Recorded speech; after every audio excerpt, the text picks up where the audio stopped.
blah, blah, blah, blah.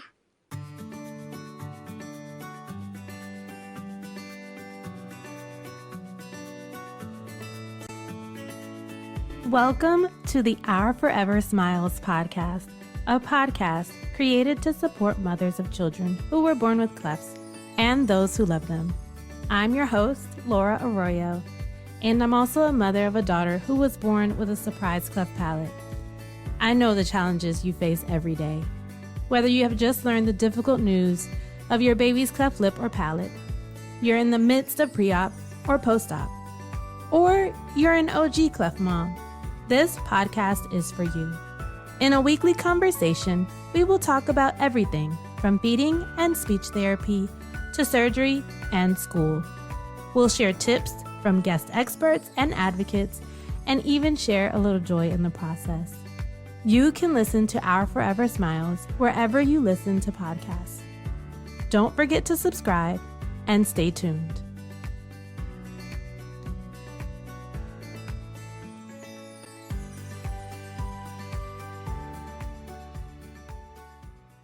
Hello, everyone, and welcome back to the Our Forever Smiles Cleft Mom Diaries and Support Podcast. I am Laura Arroyo. Before we jump into this episode, I would like to invite you to join this community to hear conversations with other cleft moms and advocates that will help you feel supported along your journey. All I want you to do is click on the Facebook group that is linked in the episode notes. You can speak directly to the guests of this podcast, ask questions, and talk to a community of cleft moms that are eager for answers, but also willing to help.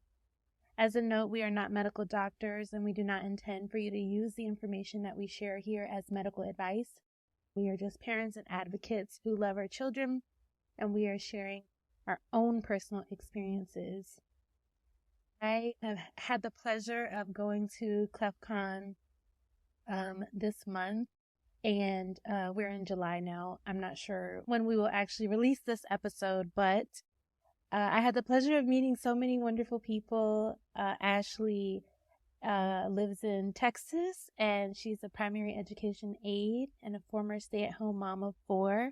She is also a military wife, and her third child, Everett, was born with a bilateral cleft lip and palate. I had the pleasure of meeting Ashley at CleftCon, so welcome, Ashley. Thank you. I'm excited. This is a topic I could talk about for a long time. Yeah, it's so interesting because I feel the same way, which is why I started this podcast, because I'm like, I need to talk to other people who also want to talk about this forever. Yeah. So you shared that you're a military wife. Is your husband still in the military? He just got out last May. He med boarded. When we didn't want to stay in, and then when I had Everett, when we found out about his cleft, we're like, we need the insurance. So he had planned on staying and doing the full 20, but then he had hurt his back and knee, and he was able to get 90%. So we were able to get out and still have the really good insurance for Everett. Oh, wow. That's amazing. Yeah. That is truly amazing. And I feel like it's a little bit of a unique experience having a spouse that's in the military while also having a child that was born with a cleft. Just in going to the very beginning, how did you find out about Everett's cleft? So I'm going to try not to get emotional, but I actually found out the day after my husband deployed about Everett's cleft. So he was my third. So I was like, okay, I'm ready to take this on, even though he's leaving. Like, I've done it twice before. And I went in for my anatomy scan, and I actually had my friend watching my other 2 in the lobby, because I had just had a scan at 16 weeks. They were like, he's a boy, everything's good. And I had been seeing maternal fetal medicine because my daughter was a premature baby. So I was like, okay, great. Went in at 20 weeks. They started the scan, and it was really weird because everybody was just really quiet and taking a long time to say anything. So of course I'm starting to freak out a little bit. And it was a small hospital in Louisiana, and the doctor told me, we see something, we're going to need to pull you into the office to talk to you more. And he basically pulled out a textbook, showed me what a cleft looked like, and was like, there's nothing else we can do for you here. So I'm just hysterical at this point. I didn't know anything about cleft lip. They start telling me about the palate part, and I'm like, I don't even know what that is. And it also was a struggle because like they just showed me a picture and was like, hey, you're going to have to find somewhere else to go. Like we can't help you here. That's odd because was that at maternal fetal medicine? I feel like that's where they refer people when they find a Yeah. cleft. Yeah. And so they knew that my husband was deployed and they knew that my parents lived in Houston, like we're about 45 minutes south of Houston. They were like, it'd probably be best for you to go to a bigger area in Houston because we were in Lake Charles, which is 2 hours from Houston area, where there's better doctors to see you and take care of the baby. And my husband wasn't coming back until after Everett was born. I basically just traveled back and forth there for a while to Houston to come see. I saw maternal fetal medicine, I saw my OB, and then I started seeing the Cleft team. So what was the reason that they brought you in back so soon from the 16-week? Was that just like routine? Yeah, when you see maternal fetal medicine, they usually want to see you every 4 weeks for an ultrasound just because my daughter was born at 36 weeks and she was fine. But I think before the 20-week mark, they just want to make sure everything's okay there for a while. Hello, everyone. Sorry to interrupt, but I need a little bit of help. If you're listening to this on the Apple Podcast app or YouTube, you may see a follow plus sign or a subscribe button. If you're able to, it would mean the world to me if you could follow or subscribe. That's the best way to support this show. If you subscribe, I'm able to show it to potential guests or different brands. It helps to grow the show and reach more communities to continue building awareness about the cleft lip and palate journey on a global scale. Thank you so, so much. Back to the conversation. Yeah. And so were you even able to communicate this with your husband, being that I'm sure, like, I know some deployments are like, you don't really get to talk to your spouse for a few days. Yeah. Were you able to deliver this So news to him? he was traveling. He was still trying to get to Iraq. So he was like in Germany at one point and Turkey at one point. And so I was writing to him on WhatsApp. Yeah. So I would talk to him through WhatsApp and I was trying to like text it to him. And I was like, please call me when you get a chance. I'm freaking out. Need to talk to you. It's an emergency. I also was like reaching out to his command so they could try to get a hold of him. And I basically was like, I never got to talk to him on the phone. So I was like having to give him all this information through text. And my husband's a really chill guy. I'm the one that freaks out. So we even each other out. So he's just like, okay, like it'll be fine. It's just something else we're going to deal with. It's okay. And I'm like, why are you not freaking out right now? So, but then I had to get everything transferred. I had to go through insurance, get OB transferred to a different city and all that. So that was a hassle. And then I finally got in a month later and I was seen at UT Physicians in Houston. My OB was amazing. I will say maternal fetal medicine, every time that I went in for an ultrasound, they made it very depressing for me. Like I would just lay there like limp, like everybody in the room was just very cold. But they also thought Everett's cleft was a midline because it was so wide. They were telling me he probably has hydrocephalus and just water in your brain. And he probably won't live that long after his birth.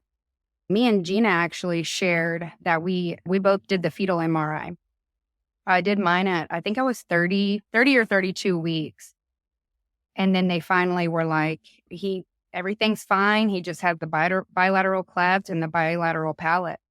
And so me and my mom were finally like, we can breathe. But for about 10 weeks, I thought, it was way worse than that. So I would cry just every night. Probably the hardest thing I've ever been through. Yeah, I can imagine. Were you being seen by the military, like hospital or the doctor, and then they referred you out? Or No, was that? we were in a very small area in Louisiana. It's Fort Polk, and it's in a really small town. So that's why I went to Lake Charles for maternal fetal medicine. But Lake Charles is also still really small. There's only one cleft surgeon in Louisiana, and that's in Shreveport. And so they thought Everett's cleft was a lot worse. So they were like, it might be best for you to go to Houston, have that support, have all these doctors that might better be suited for you. In the end, it probably was the best decision for me because I had my family there with me as well. And my kids weren't in school yet. I delivered Everett at Memorial Hermann in downtown. And my husband ended up coming home when Everett was about a month old. Oh, wow. Yeah. And even seeing Everett, he was like, I couldn't even understand how bad it was until he saw Everett. Everett's cleft was like very wide. His surgeon said it was one of the hardest ones that he's worked on. Oh, wow. Yeah. And so just thinking back at those like 10 weeks that you didn't know or understand what was going on, what did you do to cope, or how did you get any type of support? Yeah.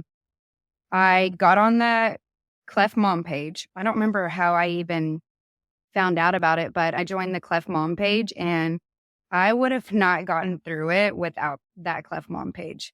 Everybody on there was so supportive, and just seeing the stories and stuff, they were just very positive, and it really got me through it because you have your family that say, it's going to be all right. We're going to take care of you. But it makes me emotional, but I don't understand. I feel like I found that group.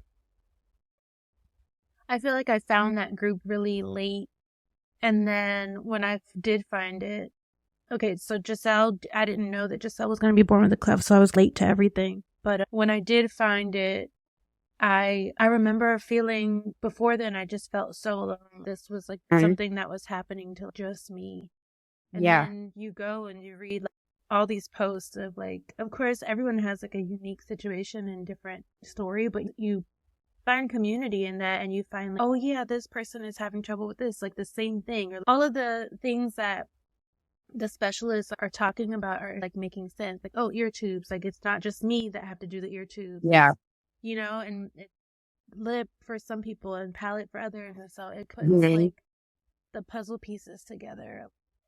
Bilateral, midline, incomplete palate, complete palate. Like, because when I first learned about his lip and they were talking about, we won't know really if it's his palate. They can't really see the palate as well, like in the ultrasound. So they were like, we're not sure. But because of the severity of his cleft lip, they were like, I just want you to be prepared. It's probably going to be his palate as well. And you don't think about, oh, I can't breastfeed him. I breastfed my other ones till they were a year old. That I had to mourn that a little bit. But in the end, the positive side of it was the other two were so attached to me that my husband got to bond with Everett a little more, and I could actually go to the grocery store and go to the gym and not worry about getting back and feeding him and stuff. So it was a different kind of go around when I had him, but we still have that type 1. Yeah. You know what's really interesting about that is, so I was really afraid to do things because I had so much anxiety about who was feeding her. So, and then like, I don't know, in my family, if you looked shaky, if you like didn't look confident when you were feeding her, I'm like, okay, no, like I gotta do it. Because it was just so, I know you can relate to this. Those first days are traumatic, and just getting them to learn their own anatomy in their bodies. That the fetal MRI experience, I've always been really like afraid. Maybe I'm just like a little squeamish. I talked about I had like a full blown, because I had terrible back pain, and like my belly gets huge every time. Like I was 32 weeks. I can't remember exactly, and I had Everett at 37. So that was like not far before I had him. And the guy doing the MRI, he's like, yeah, I don't know why they do this because, pregnant women aren't supposed to lay on their back for this long. He told me it could take up to 3 hours to do this MRI. So I was already panicking about that. He's like, if he moves too much, we might have to restart. I was like, I did not eat or drink anything before that because I was so scared to give him sugar and make him move too much. But after an hour and 45, he had to pull me out for a little bit because I started having a panic attack. Because my belly, like I was barely fitting in there with my belly. So it was nice that I had it done, but that was brutal. And I Yeah. didn't want to do the amnio. I know I listened to Gina's story about how she did the amnio. They did ask me to do an amnio, but like her mom, my mom was like, I don't know about that. Sometimes that causes miscarriage. Like, I didn't personally feel comfortable doing that. That was another option that they offered me too. Yeah. And so the amnio, you said no to that one. Yeah. No, I was too worried about something happening. Yeah, I think about that, like just the needle and stuff. It's not really, I guess, based on whatever evidence is out there, that it's a little different now, and that the risks are lower for like miscarriage and stuff like that. Mhm. But I'm just like a squeamish person, so just the thought Yeah. of the needle like going in it's gonna have me panic and just Yeah. yeah. That's And just I really hard. overthink like everything. So I'm like, I also was like, if I did this and something happened, yeah. Always. I would always think that it's like it'd be just my luck that something the Mhm. 1% or the. Yeah. So did you do after that MRI, did they give you any insight or information that kind of allowed you to do more research? And how did you prepare for Everett's arrival? I, s- because when I was pregnant, they already had me start seeing I started originally with UT physicians with their team. And they have an amazing team. I actually had to switch teams because when my husband came back from deployment and we went back to Louisiana, my insurance was like, you have to go to the closest cleft surgeon. So Everett ended up going to Shriner Shreveport for surgeries. I did love the team at UT Physicians, and I started out with them. Everett saw them for the first month and then before I was pregnant. But yeah, they were amazing. They started preparing me. They were like, you can use this bottle. When I had Everett, they were talking about how severe his was, and they were like, you're probably going to have to use I'm trying to think of the name. I think it was meant the one that you have to squeeze. Yeah, the Haberman. Oh, yes, Haberman. And Everett's like 6 now, so I feel like I forget about some of this stuff. But that was like giving me carpal tunnel. And I felt like it was giving him gas using that one because he used that one for a little bit. And, but he almost was getting mad that I wasn't doing it fast enough or something. So they ended up giving us a speech therapist the second day in the hospital came in and she was like, you know what? Try this Dr. Brown bottle, a Mhm. specialty one. And he loved that one. And he actually was getting quite a bit of suction for having such an open palate. And so that one worked perfect for us. And he never had an issue with feeding. Everybody was really surprised. They were trying to tube him as soon as I had him. And the lactation consultant came in and she was just squeezing my breast onto a spoon and was just spoon feeding him. And he was just going to town on with the spoon. Oh, thank God. Yes. Uh, I feel like based on what you've shared, you've had a lot of doctors and specialists treat you yeah. very coldly. Yes, I did. Yeah. And yeah, no, it's awful. Like when I think about it, because you're going through such a hard time, and for people to just approach you so coldly is, I don't know. I just feel like it's so unacceptable, and so many people should know by now.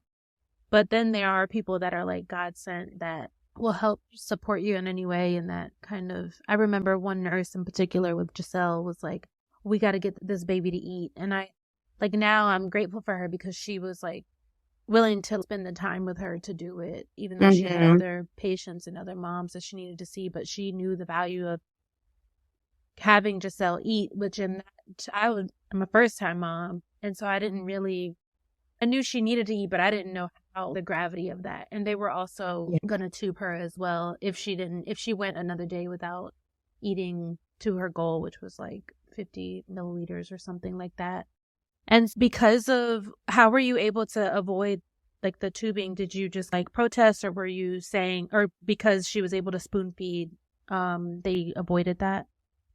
Yeah, I didn't know like much about it. So I'm like, if they're telling you hear a doctor tell you something, you're just okay. But it was a lactation consultant and then a midwife. They both were like, absolutely not. We're not doing that. And she was just came in, started massaging my breast and was getting, because it was my third. So like my milk was already thankfully in pretty well.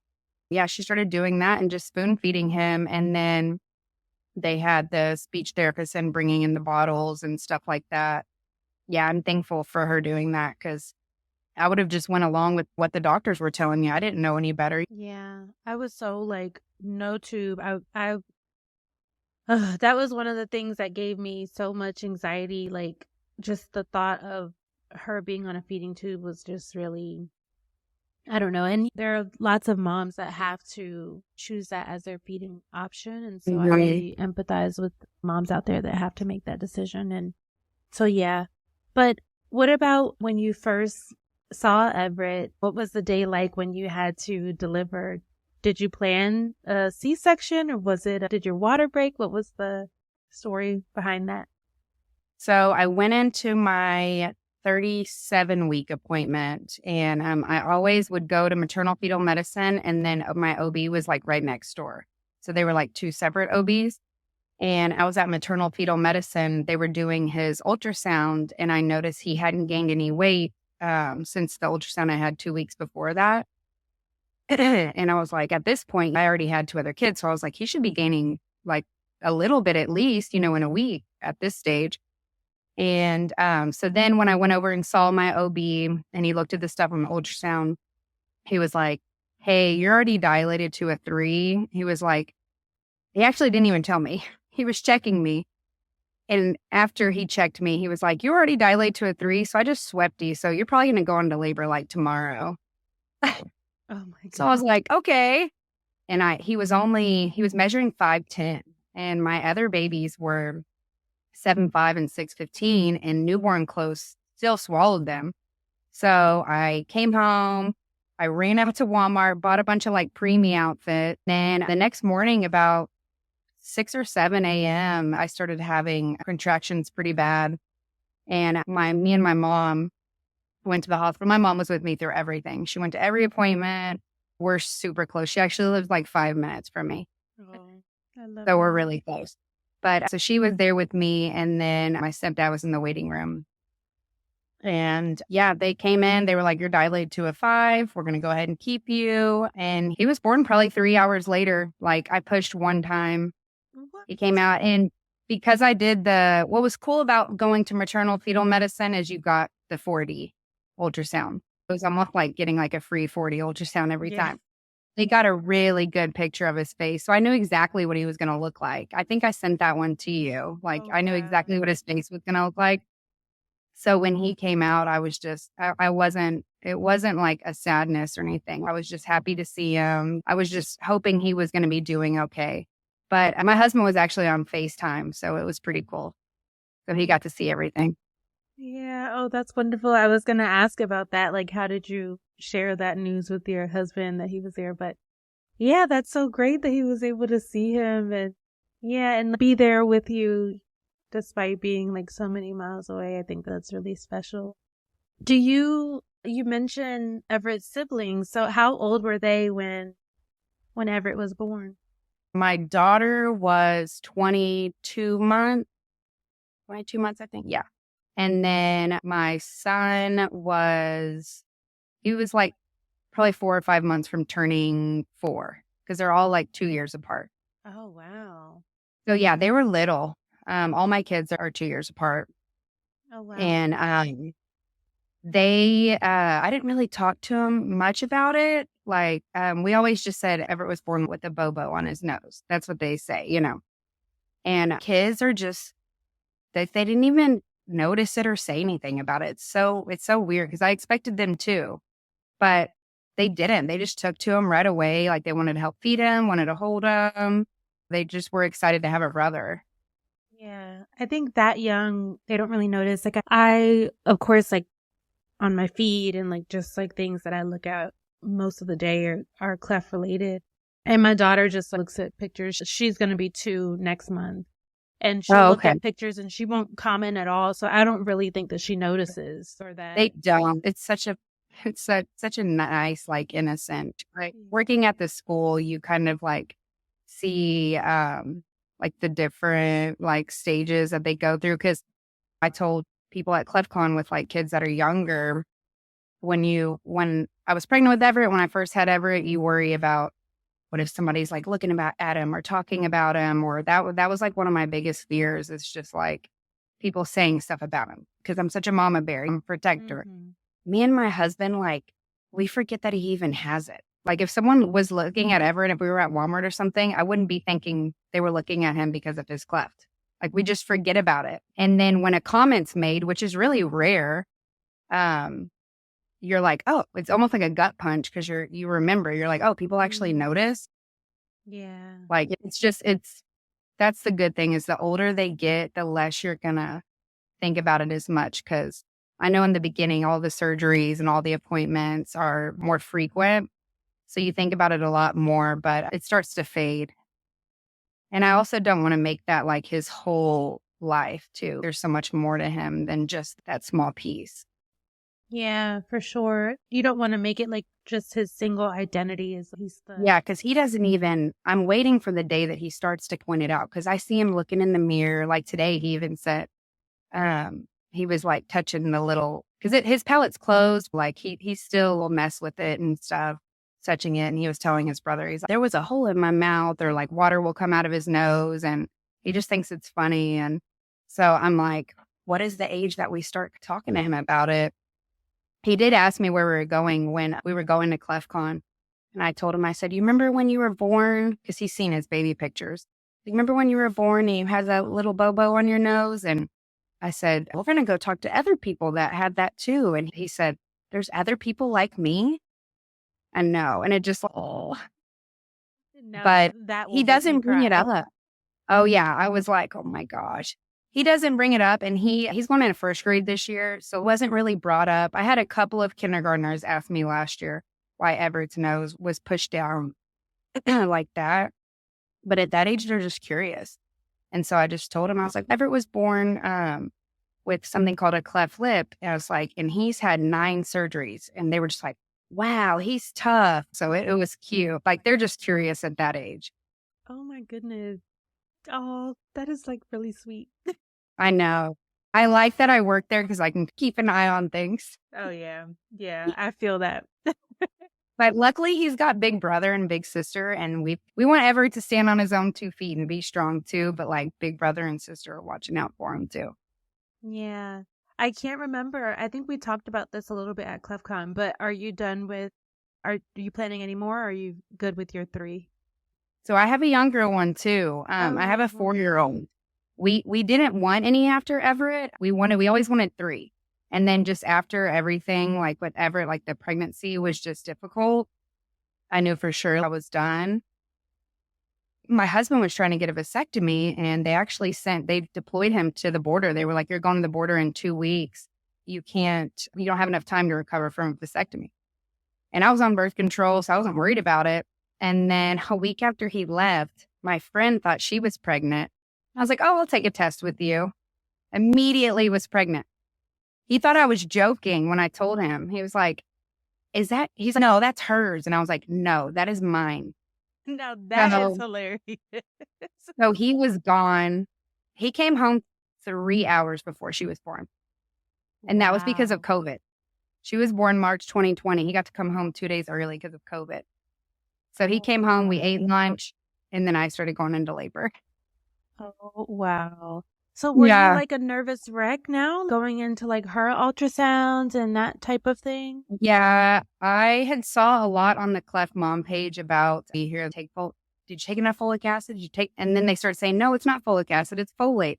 Right after I took that test, I literally went to, I think it was like HEB, and I bought a big bottle of like folate. I bought my prenatals. Like I was making sure like I was taking everything. And so, yeah, I was really nervous. And then at my 20-week ultrasound, when they finally confirmed it, that she didn't have a cleft as well, I was like, okay, I can breathe. They had told us because it doesn't run in your family, you have about a 3% chance of having another baby with cleft. You still worry. But I also felt, well, I'm already prepared. I've done it with Everett. If it happens, I can do it again. Yeah, I was happy that was an easier pregnancy. Yeah. I guess too, because that now you brought in the pandemic, so it was different as well. Yeah. Totally yeah. I mean, different. everybody was like, their husbands couldn't be with them and stuff. And I was like, I guess I had Heidi in March 2020. So that was, and Blake did get to be there because that was like right when they started shutting things down. So they hadn't made the rule yet that like people couldn't be there. They even let my dad sneak in the next day to come see her real quick before he had to go back to Texas. But I think like the day after, that was when they started saying nobody, no visitors, no husbands. So we like barely were able to have him there. Thank God. Yeah, for sure. So you mentioned the Everett's palate and I guess his gum line as well. Did he do NAM before surgery? He started NAM with the team in Houston. And oh my gosh, NAM is a nightmare. Like I remember taking him to those appointments. First of all, you have to pay $10 to park at this place every week. I'm like, what the heck? Like in Houston, you have to pay for parking everywhere. And just driving up. My mom lived in Pearland, so it was about a 20-minute drive. It wasn't too bad, but.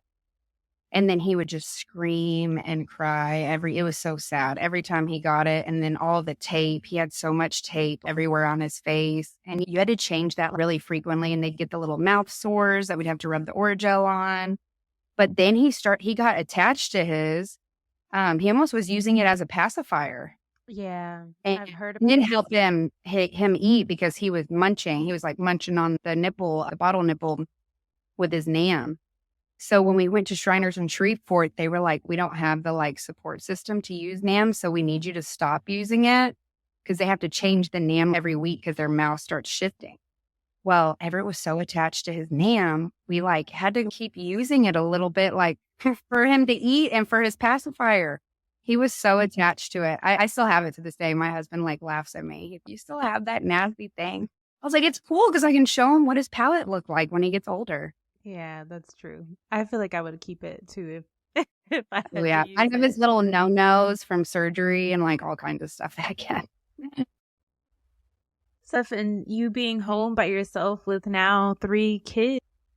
I just have a really good support system. It was a little tough because when I was staying with my mom for the first month, she worked and stuff, but it was just a good baby. Everett was just like so chill. He was either just wanting to sleep or eat, like in the beginning.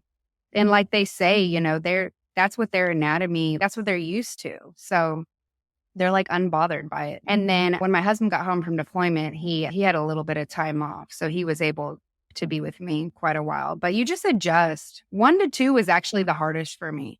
Like adding Everett, it wasn't too bad.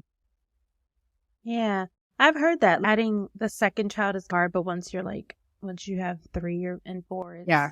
What's one more? Yes. Yeah. Okay, so you're for sure done now. Oh yeah. He had a vasectomy now.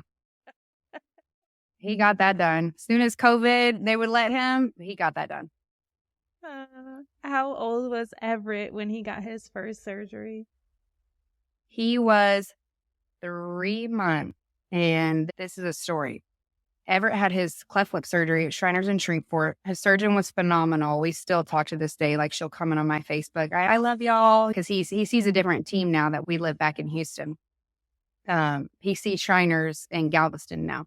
We were about to leave the hospital and my family had just left. Blake had the kid because my family came to watch the kids while Everett had a surgery.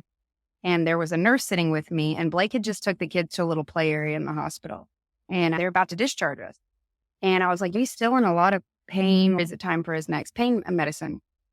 And they were actually giving him morphine at the time, which they don't do that anymore, which thank God. She gave him morphine and I'm holding him as she's doing it through. I look at her and I'm like, what's wrong with him? Like, I start freaking out. I'm like, I was like, is he turning blue? And she starts freaking out. The Shriners in Shreveport is an orthopedic and cleft hospital. So they don't see a lot of like crazy cases or anything where stuff like this happens. And so then she's pushing the emergency button. Every single person in that hospital is running to Everett's room. I'm getting kicked out. I'm screaming for Blake. They go get him. The care coordinator took the kid. Blake comes running to me. I'm screaming at Blake, bawling, telling him at this point, I think he like died. Like they're performing CPR on him. I'm just screaming. And my husband just the way he is. He's just like sitting there, like he doesn't know what to do. He doesn't know what to say. He starts running in the room, trying to figure out what happened. And so then there was a nurse that came out and she said, he came to, he's okay. He came to, he's fine. What had happened was she gave him too much morphine. His breathing slowed down so much that they thought he had basically out or went out or whatever. And that's as soon as they started the CPR, he came to. And so that's why his surgeon was like, we know his heart didn't stop or anything because as soon as we started compression, he came to. Yeah, that was extremely traumatic for us. He ended up having to go to the ICU for 2 days after that. Oh my goodness. Yes, Everett is not allowed to ever have morphine. He's not, they said he's not allergic to it, but he has like a respiratory sensitivity to morphine. Yeah, Wow. we still didn't get an exact answer on whether he has that respiratory sensitivity or she gave him too much. It was like under investigation. I know like the nurse did lose her job. Like his surgeon made sure she let us know that because she's a boss.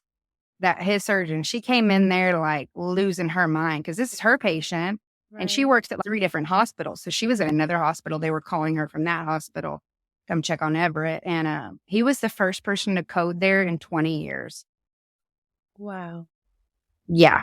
Yeah. So that is like really wild to me because I don't know.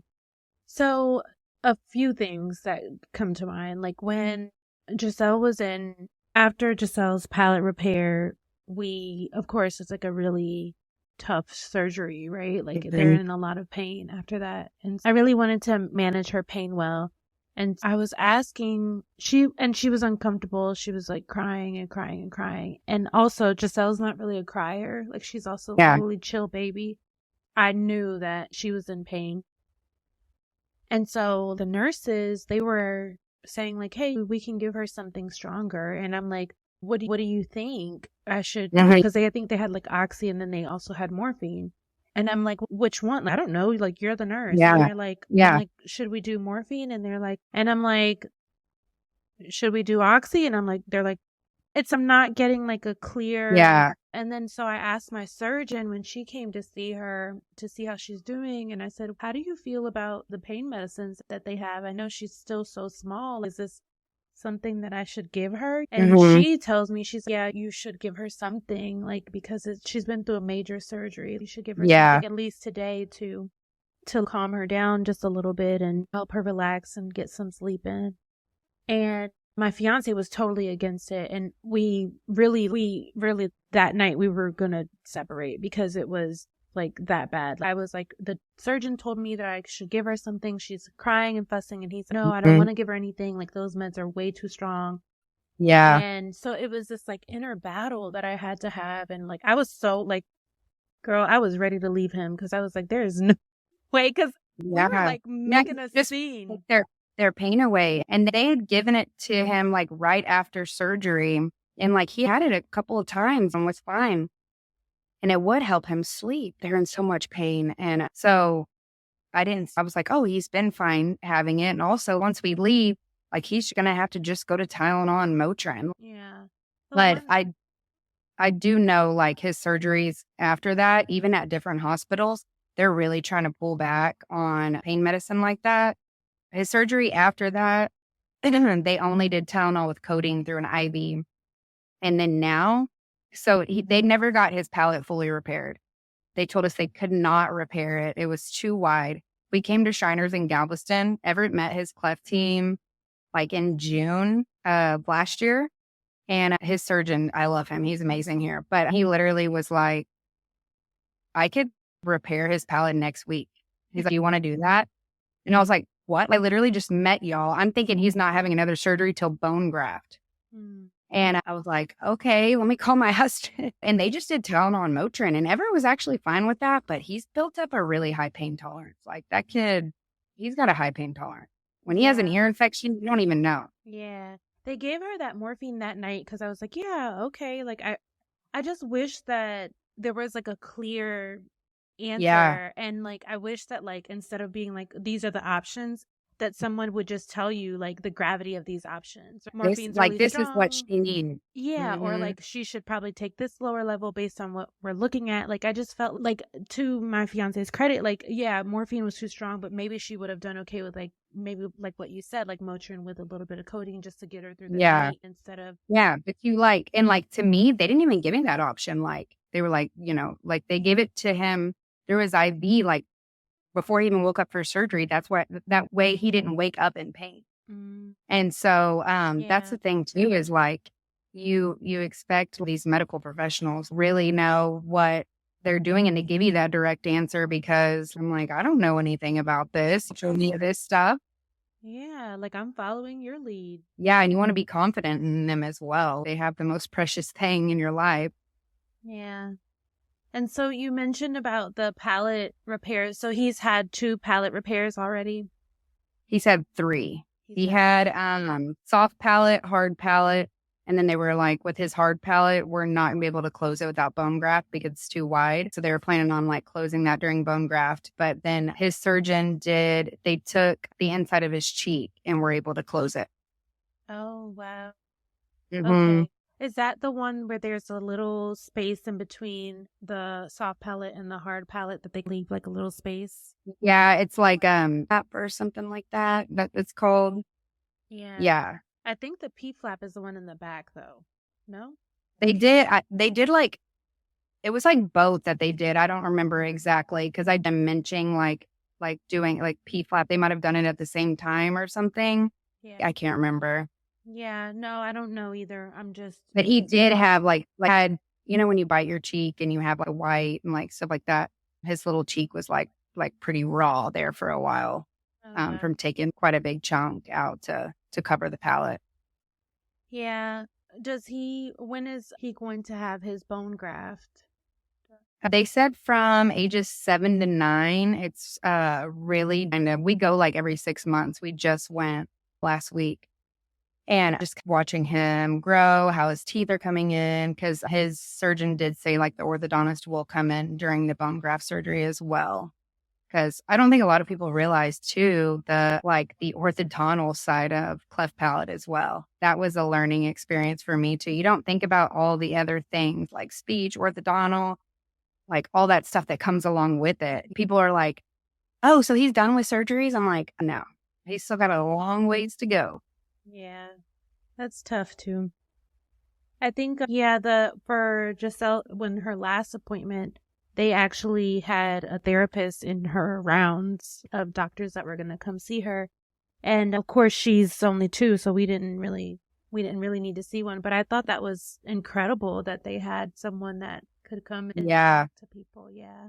That was a big takeaway I got from CleftCon. Me and Blake really enjoyed talking to adults with cleft because met a lady, Jessie, and her son were there, and her son's 17, and talking to him, just like older people living with it, because Everett's so young, he doesn't talk about it yet, and he doesn't really know about it yet. She told me that it was a big deal to make sure you get him into some kind of like therapy later on to talk about just like the trauma that comes along with all the surgeries and stuff. And I think Ashley did mention the PTSD that comes along with like all the surgeries and everything. And there was another man that mentioned it as well. Me and my husband both did agree whenever it like starts talking about it or other people are starting to want to talk to him about it, like that's definitely something we want to do for him. Yeah, for sure. And I think I asked about the bone graft as well because I've spoken to a lot of adults that have a cleft. They said most of them say that the bone graft is actually the first surgery that they remember. Yeah, that it's hard when they're babies, but like since Everett had his last year, he like you say surgery or hospital, and he's like, nope. Doesn't even like going to see his surgeon, and his surgeon is very sweet. Like he gets down on his level because the last appointment, not this past week, but the one before that, Everett, it didn't really want to open his mouth for anyone, like dentist, anybody in the medical field. He was like, no, I know what y'all do when I open my mouth. his surgeon tells him when they go to his cleft hip appointments, I'm not going to hurt you. I'm not doing anything today, buddy. Like, I just want to look in there. He's very soft spoken. And I really appreciate him being like that with Everett. Yeah. Just having some But patience. I heard bone graft was one of the roughest. And like you said, they remember that. And I heard that's a real tough surgery. So I'm really like not looking forward to that one. Yeah.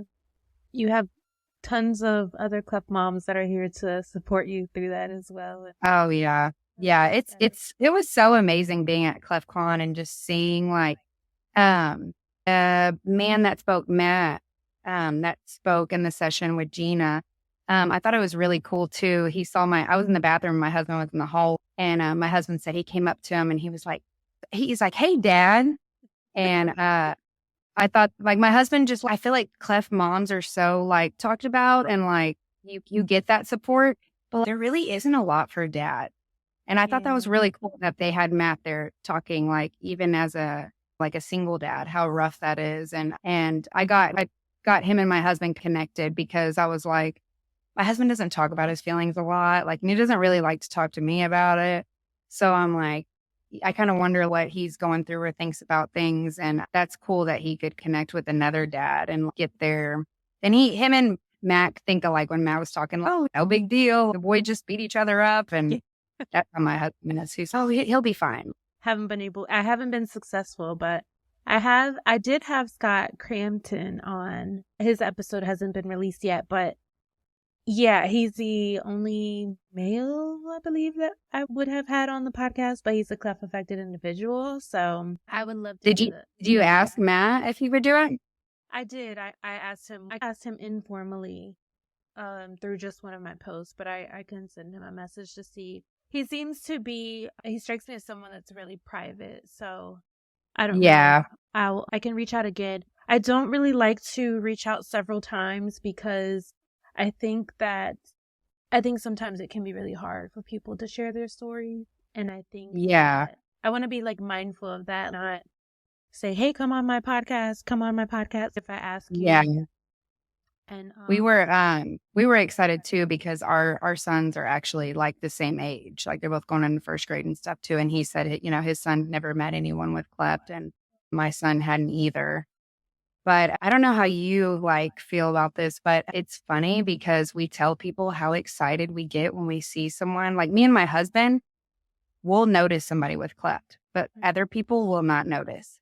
And we get really excited because we're just like, we're happy that Everett has that community. Like he's not the only one. Like just being at CleftCon, I'm like, look at all these people that he has, that have gone through the same things that he's gone through. And it's so nice that he's going to have that community like now. Like I know it just started recently. So I'm like, that's so cool that he's going to have that when he grows up to share those experiences with other people. Yeah, I think so too. I think like that community brings on a different, I don't know, like a warm feeling, I guess. Like, yeah, like the one lady said, like how comfortable she was that weekend being around other people that had been through what she had been through, like just to share that experience. Yeah, I feel like it's just really unique, just like us, like to be around them and just they know what you've been through and they know the medical terms that you're talking about and all that different stuff. Yeah, it's so funny. Sometimes when I'm talking to people, and of course, because I've talked to so many people, I know all these terms and I can get really into the weeds with all this stuff. And someone was like, I'm a bad cleft person because I don't know any of this stuff. Yeah. And most of it I did learn from, the Cleft Mom page, I feel like sometimes I've been to like some of Everett because he's had to switch primary care providers a few times from us moving and everything. Like I know more than they do about cleft. It's crazy. Or like dentists and stuff where I'm like teaching them things that, it's not super rare, but like I feel like it's not very common either. Yeah. What do you think has been the hardest step in your journey? Was it diagnosis, surgery? Was it delivering, feeding?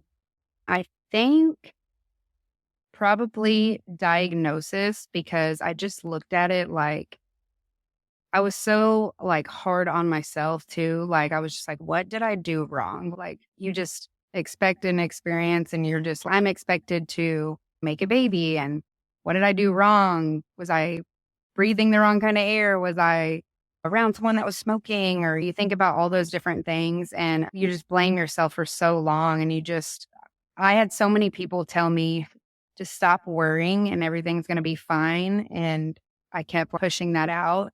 And now I'm the one that wishes somebody that just got that diagnosis is like, everything is going to be fine. Like I have 4 and yes, Everett's experiences or Everett's story is a little different. Like we've had all these surgeries, like he's gone through some really tough things, but he's no different than any of my other kids. And if anything, it made him like a tough little cookie.